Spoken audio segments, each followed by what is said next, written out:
రావాల్సిందిగా విజ్ఞప్తి చేస్తా ఉన్నా.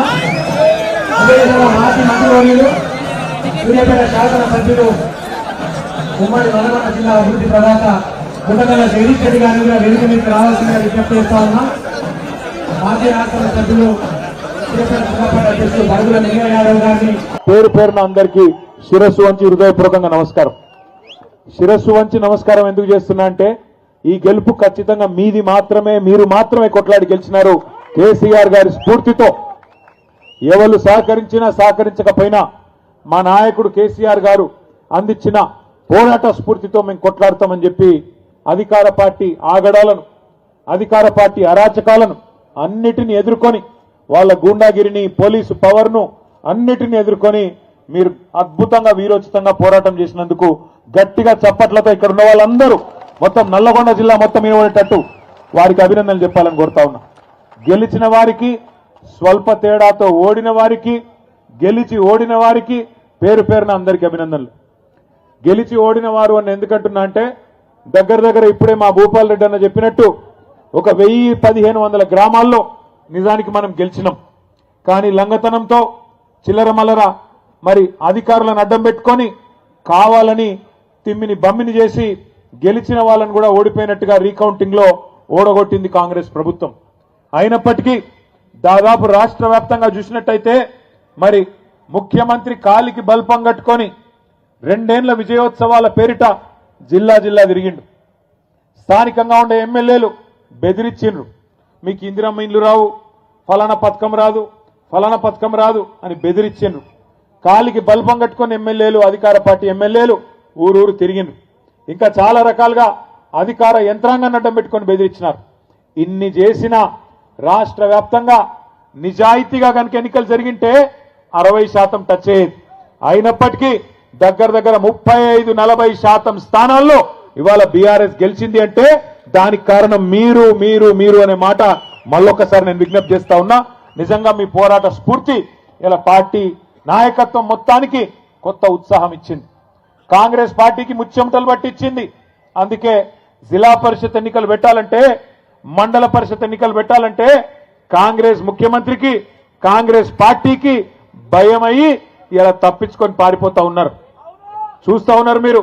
ఇవాళ పొద్దున్న పేపర్ల వార్త ఉన్నది.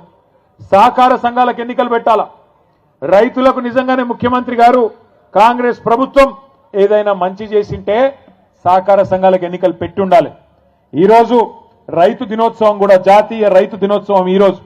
ఈ జాతీయ రైతు దినోత్సవం రోజు ఒక రైతు బిడ్డగా నేను ముఖ్యమంత్రి గారిని అడుగుతా ఉన్నా, నీకు నీ ప్రభుత్వానికి ఏమైనా నిజాయితీ ఉంటే, నీకు నీ ప్రభుత్వానికి నిజంగానే వ్యవసాయదారులకు ఏమైనా మంచి చేసినామనే నమ్మకం ఉంటే, దమ్ముంటే సహకార ఎన్నికలు పెట్టమని చెప్పి గట్టిగా నల్లగొండ వేదికగా నేను డిమాండ్ చేస్తా ఉన్నా. తప్పించుకోవచ్చు కొన్ని రోజులు, అధికారం ఉంది కదా, నామినేషన్ల ద్వారా పదవులు నింపుకున్నాం కదా అనే ఒక తొంపుతో తప్పించుకోవచ్చు. కానీ వాళ్ళ రాష్ట్రంలో ఉన్న వ్యవసాయదారులందరూ, వ్యవసాయ కూలీలు కానీ, వ్యవసాయదారులు కానీ అందరూ తీవ్రమైన కోపంతో ఉన్నారు. ఆ కోపం కొద్దిగా సర్పంచ్ ఎన్నికల్లో కనబడ్డది. సహకార ఎన్నికలు గిన పెడితే రైతులు కర్రుగాల్చి వాత పెడతారనే భయంతో ఇలా నామినేటెడ్ పద్ధతుల్లో ఆ పదవులు నింపుకునే ప్రయత్నం చేస్తా ఉన్నాడు ముఖ్యమంత్రి గారు. 2 ఏళ్ళు అయిపోయింది. ఏం చేసిండ్రు 2 ఏళ్ళు ఈ ముఖ్యమంత్రి గారు? కాంగ్రెస్ ప్రభుత్వం కేవలం టైంపాస్, కాలక్షేపం కార్యక్రమాలు తప్ప ఏమీ లేదు. రోజుకొక్క లీక్ ఇస్తారు. ఇగో ఈ కేసు, ఆ కేసు, ఆ కేసు, ఈ కేసు. 2 ఏళ్లుగా కేసుల చుట్టూనే నడుపుతున్నాడు ప్రభుత్వాన్ని తప్ప ప్రజలకు పనికొచ్చే ఒక్క కార్యక్రమం కూడా లేదు. పోనీ ఆ కేసులన్నా ధైర్యంగా పెడతాడా మొగోడిలాగా అంటే అది కూడా చేత కాదు. రోజు ఒక్క లీక్. ఇగో ఈ కేసు ఇస్తారంట, ట్యాపింగ్ అంట, నోటీస్ అంట. రారాదు కెమెరా ముంగటికి ముఖ్యమంత్రి దమ్ముంటే మొగాడి అయితే రా, వచ్చి చెప్పు, ఇగో ఈ కేసులో కేసు పెడుతున్నా అని చెప్పు. రోజు చూడండి శిఖండి రాజకీయాలు తప్ప మగాడిలాగా మగతనంత రాజకీయాలు చేసే దమ్ము మాత్రం లేదు. రా, ముందుకు రా, కెమెరాల ముంగటికి రా. చిట్ చాట్ల వెనకాల దాక్కునుడు ఎందుకు? ముఖం ముంగ పెట్టుకొని రా, ముంగటి కెమెరా ముంగటికి వచ్చి ఇగో ఈ కేసులో నేను కేసు పెడుతున్నా, నేనే పోలీసు వాళ్ళకి చెప్పినా, నోటీస్ ఇస్తున్నా, నేనే అవసరమైతే జైల్లో పెడతా అని హోంమంత్రి కూడా నువ్వే కదా, వచ్చి చెప్పు ముంగటికి వచ్చి. అది చేత కాదు. వెనకాల కూర్చొని చిట్ చాట్ల పేరిట, కాలక్షేపం కబుర్ల పేరిట ఇలా టైంపాస్ చేస్తా ఉన్నాడు ముఖ్యమంత్రి. ఎందుకో కూడా మీకు తెలుసు ఈ కాలక్షేపాలు, ఎందుకు ఈ డైవర్షన్ గేమ్లు అనేది. ఎందుకంటే ఇవాళ ప్రజలు అడుగుతున్నారు 6 గ్యారంటీలంటివి 100 రోజులంటివి ఏమాయ నాయనా అని అడుగుతున్నారు. సర్పంచ్ ఎన్నికల్లోనే 40% మందికి ఇవాళ బుద్ధి చెప్పినరు. బ్రహ్మాండంగా కాంగ్రెస్ నాయకులను ఎక్కడికక్కడ నిలదీసిరు. అందుకే రోజొక్క టైంపాస్ కార్యక్రమం పెట్టకపోతే ప్రజలు నిలదీస్తారు, అడుగుతారు. పాలమూరు రంగారెడ్డి ఎత్తిపోతల పథకం మీద కేసీఆర్ గారు మొన్న అరటి పండు ఒలిచి నోట్లో పెట్టినట్టు రాష్ట్రం మొత్తంలోని వ్యవసాయదారులకు అర్థమయ్యేటట్టు చెప్పిండు. ఎట్లా బీఆర్ఎస్ ప్రభుత్వం 90% పనులు పూర్తి చేసింది. పాలమూరు జిల్లాలోని 14 నియోజకవర్గాలకు, రంగారెడ్డి జిల్లాలోని 6 గ్రామీణ నియోజకవర్గాలకు, అట్లాగే మన దక్షిణ పశ్చిమ నల్లగొండలో, సౌత్ వెస్ట్ నల్లగొండలో మునుగోడు, దేవరకొండ, కొంత నల్లగొండ నియోజకవర్గం, కొంత నాగార్జున సాగర్ నియోజకవర్గానికి లాభమయ్యే విధంగా డిండి ప్రాజెక్టును కూడా అక్కడ తీసుకున్న నీళ్లతోనే ఎట్లా మేము ప్రయత్నం చేసినాం, ఎట్లా 90% పనులు పూర్తయినాయి, ఎట్లా 10% ఈ 2 ఏళ్లుగా అసలు పని చేయకుండా పండబెట్టినరు. ఇవన్నీ కేసీఆర్ గారు మీకు అర్థమయ్యేటట్టు చెప్పిండ్రు. చెప్పడం మాత్రమే కాదు, కేసీఆర్ గారు ఏమన్నారు, ఆ డిపిఆర్ అంటే డీటెయిల్డ్ ప్రాజెక్ట్ రిపోర్టు ఏదైతే దేని ఆధారంగానైతే మనం అన్ని అనుమతులు తెచ్చినామో దాన్ని కూడా తిప్పి పంపితే 6-7 నెలలుగా కనీసం మాట్లాడే తెలివి లేదు. ఆఖరికి ఆ ప్రాజెక్టుని కుదించే ప్రయత్నం చేస్తున్నావు, తెలంగాణకు ముఖ్యంగా కృష్ణా నీళ్లలో అన్యాయం తలబెట్టే ప్రయత్నం చేస్తున్నామని చెప్పి కేసీఆర్ గారు గర్జిస్తే దానికి సమాధానం చెప్పే సత్తా లేదు. సత్తా లేదు కాబట్టి ఏం చేయాలి, కేసీఆర్ మీద కేసు పెడుతున్నా అని లీక్ ఇవ్వాలి. దాంతో తెల్లారి పేపర్లను కాళ్ళు పట్టుకొని తెల్లారి తాటికాయంత అక్షరాలతోని కేసీఆర్ కు నోటీసులు అని చెప్పి తెల్లారి పేపర్లు రాయించాలి, ప్రజల దృష్టి మల్చాలే. ఇది ఆయన ఉద్దేశం. 6 గ్యారంటీల గురించి ఎవరు మాట్లాడొద్దు, రైతు బంధు గురించి ఎవరు మాట్లాడొద్దు, రైతు కూలీలకు నెలకు ఇస్తానన్న 1000 రూపాయలు, ఇందిరమ్మ ఆత్మీయ భరోసా అని బిల్డప్ ఏదైతే ఇచ్చిండో, లక్షలాది మంది రైతు కూలీలు ఏదైతే ఎదురు చూస్తున్నారో దాని గురించి మాట్లాడొద్దు. 22 లక్షల మంది కౌలు రైతులకు ఇస్తానన్న రైతు బంధు ఎందుకు బంద్ అయింది అని చెప్పి కౌలు రైతులు అడగొద్దు. తులం బంగారం ఏమైంది నాయనా అని ఆడబిడ్డలు అడగొద్దు. అట్లాగే బతుకమ్మ చీర ఏమైంది అని మహిళలు ఎవరు అడగొద్దు. నెలకి ఇస్తానన్న 2,500 ఏమైంది అని గుర్తు చేయొద్దు. 4,000 పింఛన్ అంటివి ఏడవాయరా నాయనా అని పెద్ద మనుషులు అడగొద్దు. ఇస్తానన్న 2 లక్షల ఉద్యోగాలు ఏవి అని పిల్లలు అడగొద్దు. మాకు స్కూటీలు ఇస్తానంటివి ఏవి అని ఆడపిల్లలు అడగొద్దు. అట్లాగే నిరుద్యోగ భృతి అంటివి 4,000 అదెక్కడా అని పిల్లలు అడగొద్దు. ఇస్తానన్న 12 లక్షల అంబేద్కర్ అభయహస్తం దళిత బంధు తీసేసి 12 లక్షలు ఇస్తా అన్నాడు కదా కేసీఆర్ గారు. 10 లక్షలు ఇస్తే నేను 12 లక్షలు ఇస్తా అన్నాడు. ఏమైంది అని దళితులు అడగొద్దు, గిరిజనులు అడగొద్దు. అట్లాగే బీసీలకు 42% ప్రభుత్వ కాంట్రాక్టులలో, విద్యలో, ఉపాధిలో, సర్పంచ్ ఎన్నికల్లో, స్థానిక సంస్థల్లో ఇస్తానన్న రిజర్వేషన్ ఏమైందని బీసీలు అడగొద్దు. పెడతానన్న 20,000 కోట్ల బడ్జెట్ సంవత్సరానికి మొత్తం 5 ఏళ్లలో 1,00,000 కోట్ల బడ్జెట్ ఏమైంది అని బీసీలు అడగొద్దు. ఇస్తానన్న గొర్రెలేమాయ్ అని యాదవులు అడగొద్దు.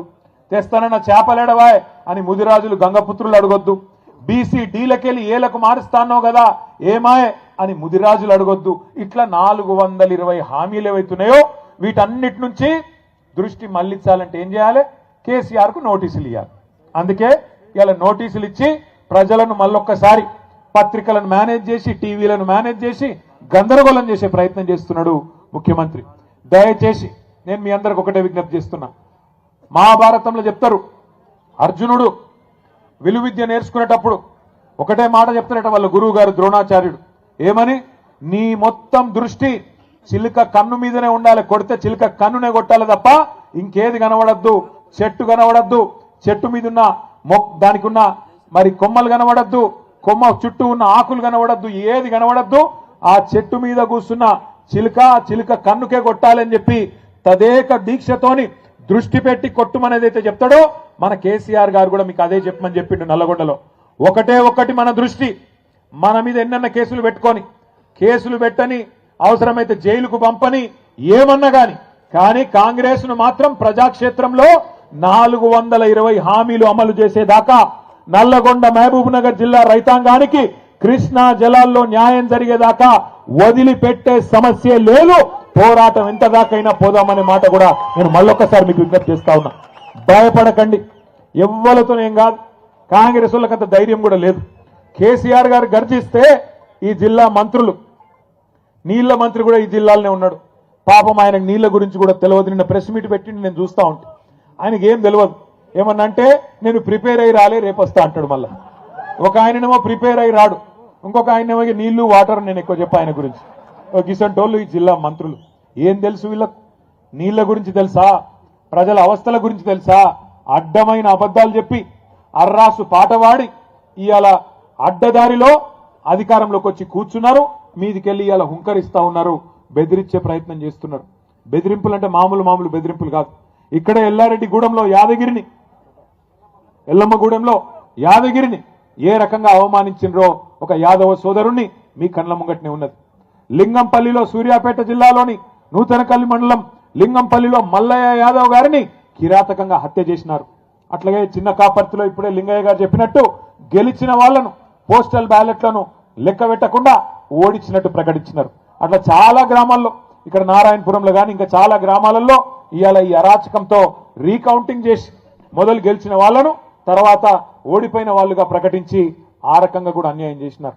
ఇవాళ బెదిరింపులు పనిచేయకపోవడంతో కొత్త కథ ఎత్తుకున్నారు. ఏమని? మీకు ఇందిరమ్మిన్లు ఇయ్యం, మీకు ఫలానాది ఇయ్యం, మీరు సర్పంచులందరూ మాతోనే వస్తేనే రేపటి రోజున మీకేమైనా ఉంటుందని చెప్తున్నారు. నేను మీ అందరికీ ఒకటే గెలిచిన మా గౌరవ సర్పంచులకు, ఉప సర్పంచులకు ప్రత్యేకంగా నేను విజ్ఞప్తి చేస్తా ఉన్నా. ఒక్కసారి మీరు పరిస్థితి గమనించండి. గెలిచిన కాంగ్రెస్ ఎమ్మెల్యేలకే ఇవాళ దిక్కు లేదు అక్కడ. మీరు చూడండి, నేను చెప్పేది అబద్ధం కాదు. ఒక ఎమ్మెల్యే గారు, కాంగ్రెస్ ఎమ్మెల్యే నిజామాబాద్ జిల్లాలో, కామారెడ్డి జిల్లాలో, ఇక రేవంత్ రెడ్డి గారు నిధులు ఇస్తలేడు అభివృద్ధికి అని చెప్పి ప్రపంచ బ్యాంకుకు ఉత్తరం రాసిండు. ఆయన, అయ్యా నాకు ఒక 100 కోట్లు ఇవ్వండి, మా ముఖ్యమంత్రి గారు పైసలు ఇస్తలేడు, అభివృద్ధికి పైసలు లేవంట అని ఆయన ఉత్తరం రాసుకున్నాడు. అట్లాగే ఇంకొక ఎమ్మెల్యే గారు, మహబూబ్ నగర్ జిల్లా ఎమ్మెల్యే గారు, కాంగ్రెస్ ఎమ్మెల్యే ఎన్ఎం శ్రీనివాసరెడ్డి, ఆయన కుల్లో చెప్తున్నాడు, కాంగ్రెస్ ఎమ్మెల్యేలకు పైసలు లేవు, ప్రభుత్వం దగ్గర డబ్బులు లేవు, మాకు పెళ్లిళ్లకు పేరెంటాలకు పోవడం తప్ప మాకు ఏ పని లేకుండా పోదు అని చెప్పి ఆ ఎన్ఎం శ్రీనివాసరెడ్డి గారు చెప్తా ఉన్నాడు. ఇది మీకు ఎందుకు చెప్తున్నా అంటే, గెలిచిన ఎమ్మెల్యేల పరిస్థితి ఇట్లా ఉన్నది. వాళ్ళు అనుకుంటున్నారు, కాంగ్రెస్ ఎమ్మెల్యేలు మేము అనుకుంటే సర్పంచులను ఇబ్బంది పెట్టగలుగుతామని వాళ్ళు అనుకుంటున్నారు. కానీ మీకు రక్షణగా నిలబడేది, మీకు రక్షణకు వచ్చేది, మీ హక్కులను కాపాడేది ఒకరే ఒక్కరు, డాక్టర్ బాబాసాహెబ్ అంబేద్కర్ రాసిన రాజ్యాంగమే మీకు ఇలా హక్కుగా అండగా నిలబడుతుందని చెప్పి మాట నేను విజ్ఞప్తి చేస్తా ఉన్నా. ఈ పైసలు ఏవైతే వాళ్ళు చెప్తున్నారో, నేను ఈయనీయా ఇచ్చేస్తా అజ్జేస్తా అని, ఎవడి అబ్బ సొమ్ము కాదు, ఎవడి అత్త సొమ్ము కాదు. ప్రజల పైసలు, పన్నుల రూపంలో ప్రజలు కట్టిన పైసలను మళ్ళీ తిరిగి వారి కోసమే ఖర్చు పెట్టడం ప్రజాప్రతినిధులుగా మన బాధ్యత. ప్రజాప్రతినిధులుగా ఇవాళ దేశంలో 5 అంచెల్లో ప్రభుత్వాలు ఉన్నాయి. ఢిల్లీలో కేంద్ర ప్రభుత్వం ఉన్నది, ప్రధానమంత్రి గారు, మంత్రి మండలి, ఎంపీలు ఢిల్లీలో ఉంటారు. రాష్ట్రంలో రాష్ట్ర ప్రభుత్వం ఉంటుంది, ముఖ్యమంత్రి గారు, మంత్రి మండలి, ఎమ్మెల్యేలు, ఎమ్మెల్సీలు రాష్ట్రంలో ఉంటారు. కొద్దిగా కిందికి వస్తే జిల్లా పరిషత్, ఇప్పుడు జిల్లా పరిషత్ లేదు కానీ ప్రభుత్వం జిల్లా పరిషత్ రూపంలో ఉంటుంది. ఇంకొద్దిగా కిందికి వస్తే మండల పరిషత్తు, మున్సిపాలిటీలు, ఇక్కడ మండల పరిషత్తు, అక్కడ మున్సిపాలిటీలు. ఇంకా కొద్దిగా కిందికి వస్తే గ్రామ స్థాయిలో గ్రామ పంచాయతీల్లో మీరే బాసులు. ఈ మాట ఎందుకు అంటున్నా అంటే, రాజ్యాంగంలోనే అంబేద్కర్ గారు రాసినారు 5 అంచెల ప్రభుత్వం గురించి. ఈ 5 అంచెల ప్రభుత్వంలో రాష్ట్రానికి ముఖ్యమంత్రి ఎట్లనో గ్రామానికి సర్పంచ్ గారు అట్లా అనే మాట నేను విజ్ఞప్తి చేస్తా ఉన్నా. మీకు వచ్చే నిధులు మీకే వస్తాయి, మీ హక్కుగా. ఇది ఎవరో మీకు భిక్షమేస్తేనో, ఎవరో మీకు ఇట్లా చేయి విధులిస్తేనో వచ్చేది కాదు. ఫైనాన్స్ కమిషన్ ద్వారా రాజ్యాంగం ప్రకారం ఇవాళ ఢిల్లీలో రూపాయి విడుదలైతే ఫైనాన్స్ కమిషన్ డబ్బులు 85 పైసలు డైరెక్ట్ గా గ్రామ పంచాయతీ అకౌంట్లకే వస్తాయి. 10 పైసలు మండల పరిషత్ అకౌంట్లోకి పోతాయి, 5 పైసలు మాత్రమే మీకు జిల్లా పరిషత్ అకౌంట్లోకి వస్తాయి. జిల్లా పరిషత్కు, మండల పరిషత్కు కొన్ని వేరే నిధులు కూడా వస్తాయి. కేసీఆర్ గారి ప్రభుత్వం ఉన్నప్పుడు ఏ రకంగా ఉండేది గ్రామాల పరిస్థితి ఒక్కసారి గుర్తు తెచ్చుకోండి. బ్రహ్మాండంగా రూపాయి ఢిల్లీ నుంచి ఫైనాన్స్ కమిషన్ డబ్బులు విడుదలైతే రాష్ట్రంలో పల్లె ప్రగతి పేరిట కేసీఆర్ గారు ప్రోగ్రాం పెట్టి ఆ రూపాయికి ఇంకొక రూపాయి తోడేసి జీతం ఇచ్చినట్టే మొదటి వారంలోనే మీకు గ్రామ పంచాయతీ ఖాతాల్లో డబ్బులు డిపాజిట్ అయ్యేది. సర్పంచులకు నిధులు ఇవ్వడమే కాదు, విధులు కూడా గుర్తు చేయాలన్న ఉద్దేశంతో ప్రతి గ్రామంలో మంచి పనులు కేసీఆర్ గారి నాయకత్వంలో 10 ఏళ్లు మనం చేసుకున్నాం. చెట్లు పెట్టుకున్నాం. ఇవాళ ఏ ఊరికి పోయినా బ్రహ్మాండంగా చెట్లు మనకు స్వాగతం పలుకుతా ఉన్నాయి. 270 కోట్ల మొక్కలు కేసీఆర్ గారి నాయకత్వంలో తెలంగాణకు హరితహారం అనే పేరిట రాష్ట్రం మొత్తంలో పెట్టుకున్నాం. దేశంలో ఎక్కడ లేదు. ప్రతి గ్రామానికి ఒక నర్సరీ, ప్రతి గ్రామంలో ఒక నర్సరీ, ప్రతి గ్రామంలో చెత్తను సేకరించడానికి ఒక ట్రాక్టర్, ఆ మొక్కలకు నీళ్లు పోయడానికి మనం హరితహారంలో పెట్టిన మొక్కలకు నీళ్లు పోయడానికి ఒక ట్యాంకర్, అట్లాగే ఆ చెత్తను పారేయడానికి ఒక డంపింగ్ యార్డ్. మనుషులు చనిపోతే భారతదేశంలో ఎక్కడా లేదు. ప్రతి గ్రామంలో ఒక వైకుంఠ ధామం, అట్లాగే పిల్లలు ఆడుకోవడానికి క్రీడా ప్రాంగణం, పెద్ద మనుషులు తిరగడానికి ఒక పార్కు, పల్లె ప్రకృతి వనం.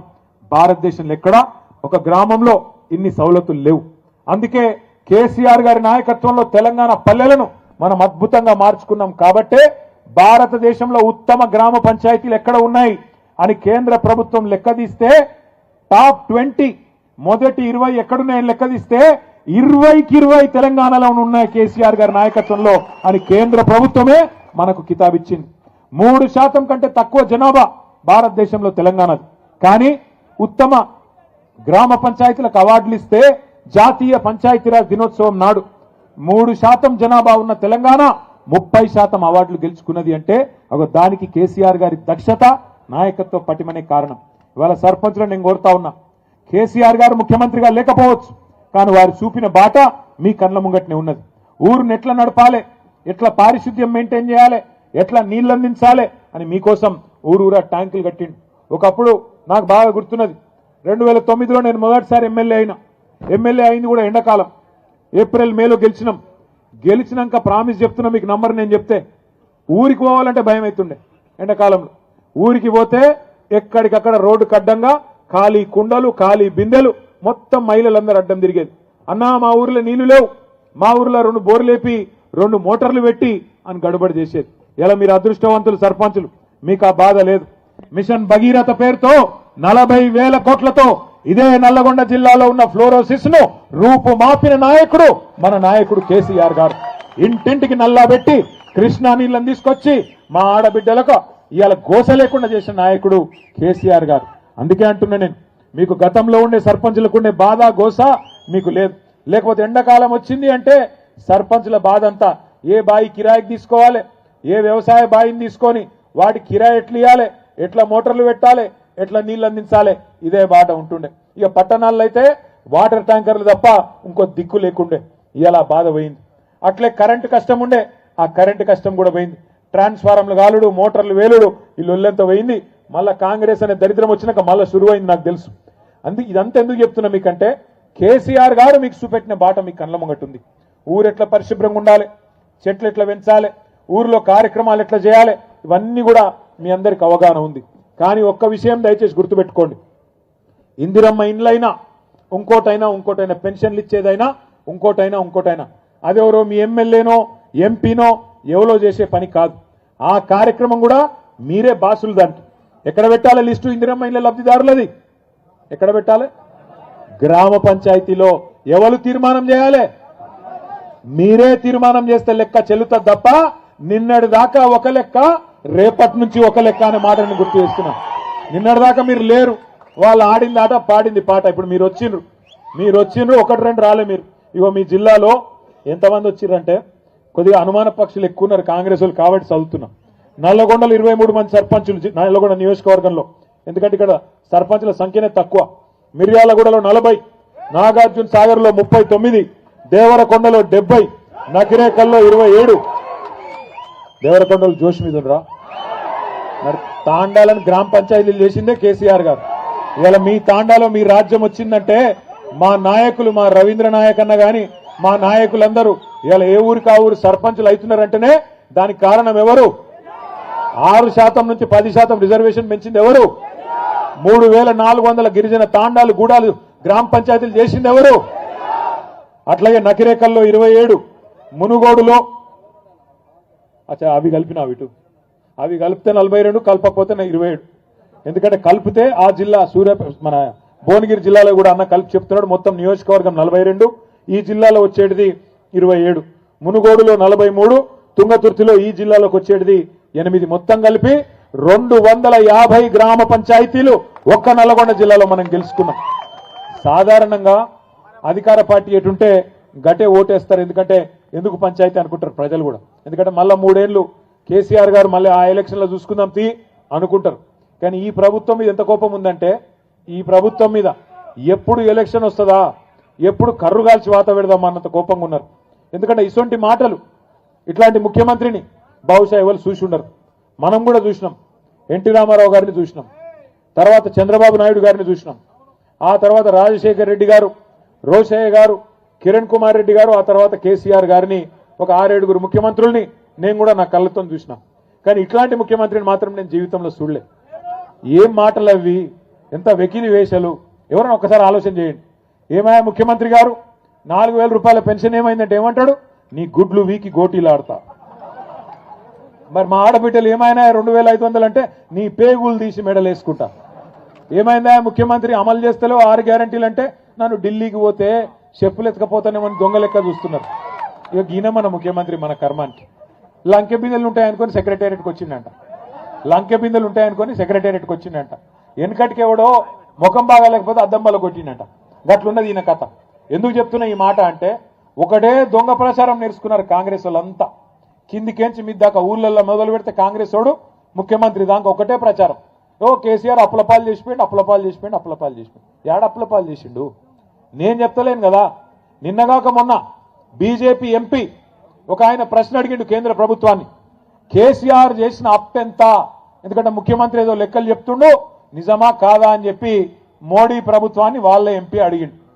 అడిగితే మోడీ ప్రభుత్వం ఏం చేసింది, RBI, reserve bank of India, మొత్తం భారతదేశంలో ఉన్న బ్యాంకులన్నిటికీ వాళ్ళే పెద్దోళ్ళు, వాళ్ళని అడిగింది. కాగని ఇంకోటి ఉంటుంది, కంట్రోలర్ అండ్ ఆడిటర్ జనరల్, మొత్తం లెక్కాపత్రం తీసేది వాళ్ళు. ఏ రాష్ట్రం ఎంత ఖర్చు పెడుతున్నది, ఎంత అప్పు చేస్తున్నది లెక్కలు తీస్తారు వాళ్ళు. వాళ్ళిద్దరిని అడిగింది. అడిగి పార్లమెంట్లో చెప్పింది. నేను చెప్తున్న కథ కాదు, బీఆర్ఎస్ కథ కాదు. ఏం చెప్పిర్రంటే, కేసీఆర్ అధికారంలోకి వచ్చిన మొదటి రోజు జూన్ 2, 2014 నాడు తెలంగాణ రాష్ట్రం నెత్తి మీద ఉన్న అప్పు 80,000 కోట్లు. సారీ 72,000 కోట్లు. 72,000 కోట్లు. కేసీఆర్ దిగిపోయిన నాడు ముఖ్యమంత్రిగా డిసెంబర్ 3, 2023 నాడు మొత్తం అప్పు తెలంగాణ రాష్ట్రం మీద 3,50,000 కోట్లు. మరి 3,50,000 కోట్లు మొత్తము, అందులో 72 మాకు వారసత్వంగా విరాసత్గా ఇచ్చింది. తీసేస్తే ఎంత, 2,80,000 కోట్లు. మరి 2,80,000 కోట్ల అప్పును రేవంత్ రెడ్డి 8 లక్షల కోట్లు అంటాడు, బట్టి విక్రమార్క 7 లక్షల కోట్లు అంటాడు, ఇంకొక ఆయన 6 లక్షలు అంటాడు. వాళ్ళ నోటికి ఎంత వస్తే అంత. ఇలా కేంద్ర ప్రభుత్వం చెప్పే కాగి లెక్కలు నిజమా, ఈ సన్నాసులు చెప్పే కాకి లెక్కలు నిజమా, ఊరూర చర్చ పెట్టాల్సిన బాధ్యత మన మీద ఉన్నది. అవును, కేసీఆర్ అప్పు చేసిండు, 2,80,000 కోట్ల అప్పు చేసిండు. ఏం చేసిండు మరి అప్పు చేసి? 73,000 కోట్ల రూపాయలు రైతుల ఖాతాల్లో రైతు బంధు రూపంలో టింగుమని నాట్లేసే టైంకు పడ్డాయా లేవా కేసీఆర్ ఉన్నప్పుడు? 2 సార్లు రుణమాఫీ, 30,000 కోట్లతో రుణమాఫీ చేసిండు, 2 సార్లు లక్ష రూపాయలు. అట్లాగే 93,000 కోట్ల రూపాయలు పెట్టి కాళేశ్వరం ప్రాజెక్టు కట్టిండు. 27,000 కోట్ల రూపాయలు పెట్టి పాలమూరు రంగారెడ్డి ఎత్తిపోతల పథకం బ్రహ్మాండంగా 90% పూర్తి చేసిండు. మీ జిల్లాలో దామెర చెర్లలో విద్యుత్ కేంద్రం, అతి పెద్ద విద్యుత్ కేంద్రం భారతదేశంలోనే, ఇవాళ 40,000 కోట్ల రూపాయలతోని ఇక్కడ కట్టిండు. మీ జిల్లాలో ఒక్క మెడికల్ కాలేజీ లేకుండే, ఉమ్మడి నల్లగొండ జిల్లాలో కేసీఆర్ గారు వచ్చేదాకా ఒక్క మెడికల్ కాలేజీ లేని ఉమ్మడి నల్లగొండలో బ్రహ్మాండంగా 1 కాదు 3, సూర్యాపేటలో, నల్లగొండలో, భువనగిరిలో 3 ప్రభుత్వ మెడికల్ కాలేజీలు, 3 ప్రభుత్వ నర్సింగ్ కాలేజీలు కేసీఆర్ గారు పెట్టిండు. అప్పు చేసిండు. అవును, 1022 గురుకుల పాఠశాలలు పెట్టిండు. 6.5 లక్షల మంది పిల్లలకు, ఒక్కో పిల్లాడి మీద 1,20,000 రూపాయలు ఖర్చు పెట్టి బ్రహ్మాండంగా ప్రపంచంతో పోటీపడే పౌరులుగా వాళ్ళని తయారు చేసిండు. 7,000 మంది పిల్లలకు అంబేద్కర్ ఓవర్సీస్ స్కాలర్షిప్ పేరు మీద 20 లక్షల రూపాయలు వాళ్ళు విదేశీ విద్యను అభ్యసించేందుకు 7,000 మంది పిల్లలకు ఇచ్చిండు. అవును, అప్పు చేసిండు. 15 లక్షల మంది ఆడబిడ్డలకు కళ్యాణ లక్ష్మి పేరుతో, షాదీ ముబారక్ పేరుతో మేనమామలాగా పెళ్లి చేసిండు. అవును, అప్పు చేసిండు. 15 లక్షల తల్లులకు కేసీఆర్ కిట్ ఇచ్చిండు. నేను అడుగుతున్న రేవంత్ రెడ్డి, దమ్ముంటే చెప్పు, కేసీఆర్ గారు 2,80,000 కోట్ల అప్పు చేసి ప్రజలను ఒక తండ్రిలాగా కాపాడుకున్నాడు. నువ్వు వచ్చి 2 ఏళ్ళ, కేసీఆర్ 10 ఏళ్లలో 2,80,000 కోట్ల అప్పు చేస్తే నువ్వు 2 ఏళ్లలో 2.5 లక్షల కోట్ల అప్పు చేసినావు. ఏం చేసినావు చెప్తావా? ఒక ఇటుక పెట్టినవా, ఒక కాలువ దవ్వినవా, ఒక చెరువు దవ్వినవా, ఒక మంచి పని చేసినవా, ఒక హామీ నిలబెట్టుకున్నవా? ఏం చేసినావు దయచేసి చెప్పు ప్రజలకు. శ్వేత పత్రాలు ప్రచురించి దమ్ముంటే చెప్పు. ఇవాళ ఎంతసేపు కేసులు పెడతా, పోలీసులను అడ్డం పెట్టుకొని బతుకుతా, ఎన్ని రోజులు తిరుగుతావు అట్లా? 2 ఏళ్ళు అయిపోయింది, నీ హనీమూన్ పీరియడ్ అయిపోయింది, ఇక అసలు కథ మొదలున్నది. అందుకే కేసీఆర్ గారు మొన్న చెప్పిండ్రు, నిన్నటి దాకా ఒక లెక్క, రేపటి నుంచి ఇంకో లెక్క. నల్లగొండ నుంచే కథన బేరి మోగిస్తాం. కృష్ణా జలాల్లో జరుగుతున్న అన్యాయం మీద నల్లగొండ నుంచే కేసీఆర్ గారు మరి యుద్ధం ప్రకటించబోతా ఉన్నారు. తొందరలోనే మన మునుగోడు దేవరకొండ మధ్యలో ఏదో ఒక ప్రాంతంలో మన జిల్లా నాయకత్వంతో మాట్లాడి అక్కడ ఒక బహిరంగ సభ కూడా ఉంటది. దానికి పెద్దలు కేసీఆర్ గారు కూడా వస్తా ఉన్నారు. మీరందరూ కూడా దయచేసి మరి కథానాయకుల మాదిరిగా కదిలి రావాలని చెప్పి కోరుతూ, గెలిచిన సర్పంచులకు చివరిగా నాది ఒకటే ఒక విజ్ఞప్తి, మీరెవ్వరూ భయపడే అవసరం లేదు, ఎలాంటి పంచాయతీ పెట్టుకునే అవసరం లేదు. మీ హక్కుల గురించి, మీ బాధ్యతల గురించి తొందరలోనే అన్ని జిల్లాల్లో వర్క్ షాపులు కూడా పెడతాం, మీకు ట్రైనింగ్ ఇస్తాం.